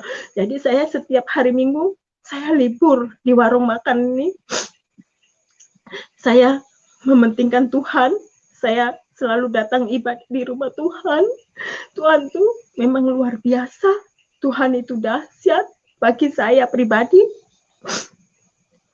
Dengan gaji 80, saya bisa semuanya mencukupi. Waktu itu anak saya sekolah kan online, harus pakai HP. Mama harus beli HP, Mama. Iya nak, sabar ya, gaji Mama tuh cuma sekian, anakku harus sabar. Iya, kata. Waktu jalan 1 minggu, gurunya datangi saya ke warung makan tempat saya bekerja. Ibu, hari Senin ini anaknya ujian loh, harus ada HP. Iya, saya cuma mengelus dada, Tuhan. Jika Engkau menyertai saya, Tuhan, tolong cukupkan uang saya ini untuk membeli HP anak saya, kata saya. Dengan Tuhan Yesusnya saya berserah dan berseru. Kalau mengandalkan manusia itu kan tidak ada apa-apanya. Saya berserah kepada Tuhan, mengeluh kepada Tuhan. Tuhan, saya tidak punya uang, anak saya Senin ini harus ulangan. Di situ saya menangis, saya bersujud kepada Tuhan Yesus. Saya minta cukupkan uang saya untuk membelikan sebuah HP anak saya. Tuhan selalu menjawab saya. Akhirnya hari Minggu malam saya bisa membelikan sebuah HP anak saya. Dan anak saya hari Senin besoknya bisa mengikuti ujian dan bisa mengikuti ulangan di sekolahannya. Disitulah Tuhan memang dahsyat. Tuhan luar biasa dalam kehidupan saya pribadi. Saya tuh merasakan semuanya kasih Yesus masih mengalir dalam hidup saya. Saya sampai, Tuhan gaji 80 ini cukup di mana? Beli HP yang harga segitu saya tidak mampu. Apalagi suami saya tidak ada kerja, Tuhan. Tapi aku yakin dan percaya Tuhan kau pasti cukupkan, kata saya dengan Tuhan Yesus. Akhirnya Tuhan beri berkat. Saya berangkat ke pasar. Saya suruh anak saya memilih HP, dan yang dipilih itu HP yang saat ini saya pakai. Waktu itu harga 1.900.000. Saya belikan anak saya. Akhirnya anak saya sekolah. Sampai saat ini saya bisa bertahan hidup, saya bisa mencukupi kebutuhan hari-hari saya dengan gaji saya 80.000. Saya bersyukur sekali dengan Tuhan Yesus yang luar biasa dalam hidup saya. Saya tidak kekurangan suatu apapun. Meski saya harus menjadi tulang punggung, saya tidak mau bersungut-sungut meskipun suami tidak ada kerjaan, tapi saya tetap yakin dan percaya Tuhan akan sediakan berkat bagi saya di depan saya, apa yang saya pergumulkan. Semoga Tuhan semakin hari memberkati saya dan memberikan saya kesehatan dan kekuatan, karena Tuhan Yesus luar biasa. Apa yang tidak saya bisa membeli, membayar, tapi semua Tuhan cukupkan dalam hidup saya pribadi. Terima kasih, saya sudah bersaksi. Saya kembalikan kepada Pak Yusuf. Oke, terima kasih puji Tuhan ya.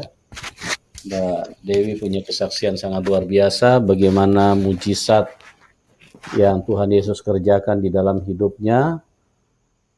Sekalipun Mbak Dewi adalah orang yang terus mengabaikan Tuhan, menolak Tuhan Yesus, tetapi itulah Tuhan Yesus, Tuhan yang baik, Tuhan yang tidak emosional, Tuhan yang tidak marah-marah, ya, karena ditolak, terus kemudian Tuhan Yesus datang dengan ejekan atau omelan.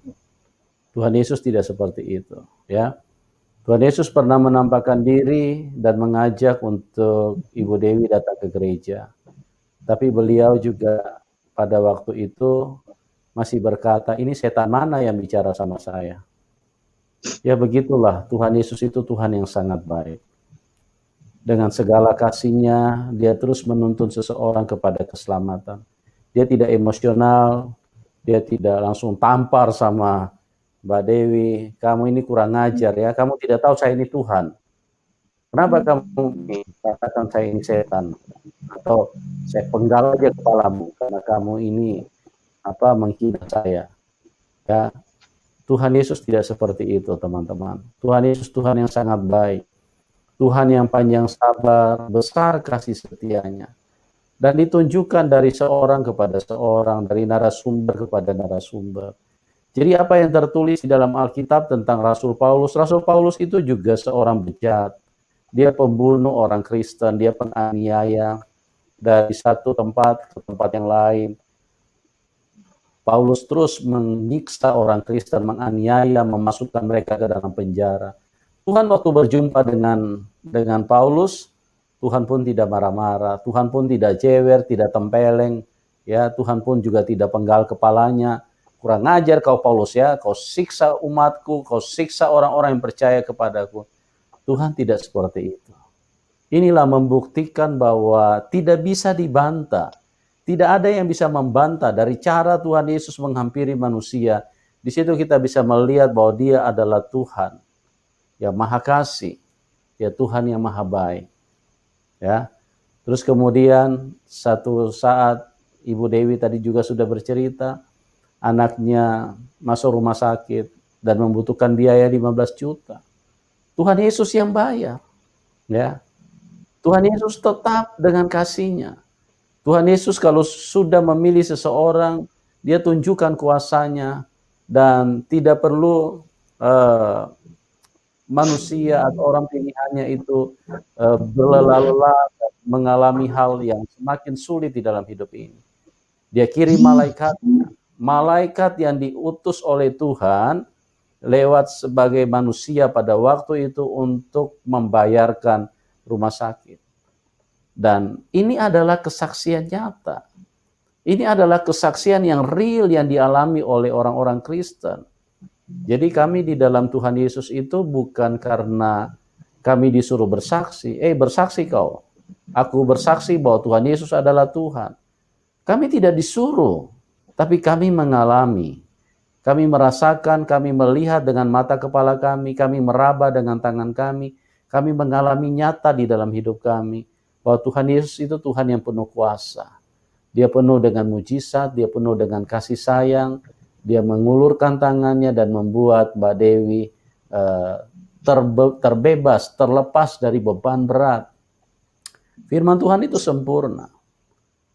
Marilah kepadaku yang letih lesu dan berbeban berat, aku akan memberikan kelegaan kepadamu.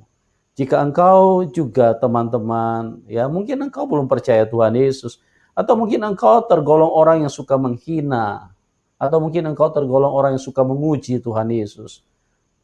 Pada malam hari ini kalau engkau buka hati, apapun masalahmu, ya, engkau bisa buktikan bahwa dia Tuhan yang benar-benar Tuhan. Dia bukan sekelas manusia, karena Nabi tidak pernah ada yang bisa menampakkan diri dan yang terus bekerja, yang terus melakukan mujizat sampai saat ini. Musa itu nabi besar, Daud itu raja besar. Terus siapa lagi? Ya, Abraham. Tapi tidak pernah bisa menampakkan diri, tidak pernah Abraham terus muncul di depan orang Kristen atau di depan orang-orang yang belum kenal Tuhan dan melakukan mujizat. Karena apa? Karena Abraham cuma manusia. Ya, Musa cuma manusia. Sekalipun mujizat dia pernah membelah laut, dia cuma manusia. Tidak bisa. Elia pun tidak bisa menampakkan diri kepada manusia. Tetapi Tuhan Yesus adalah Tuhan yang hebat, Tuhan yang besar, Tuhan yang berkuasa.